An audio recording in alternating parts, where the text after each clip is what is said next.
আসসালামু আলাইকুম ওয়া রাহমাতুল্লাহি ওয়া বারাকাতুহু। হ্যালো ভিউয়ার্স, দেখতে পাচ্ছেন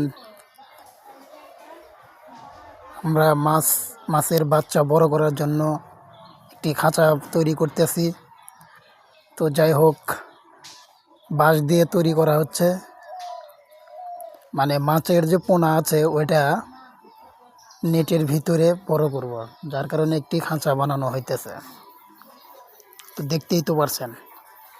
তো আমাদের কাজে সাহায্য করছে মোহাম্মদ ফাহিম এবং আছে আকাশ।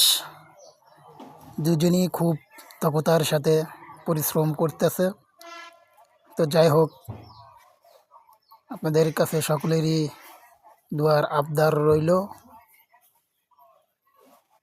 যেন সঠিকভাবে পরিচালনা করতে পারি।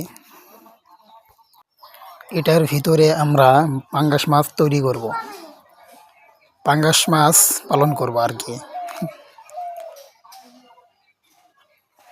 ছোট পোনা বড় করব, তার বাদে সেল দিয়ে দিব। তো যাই হোক, অনেক কষ্ট করে বানাইতেছি। আজ 2 দিন হলো এই ফ্রেমটা তৈরি করা হচ্ছে। সকলেই আমাদের জন্য দোয়া করবেন। ধন্যবাদ।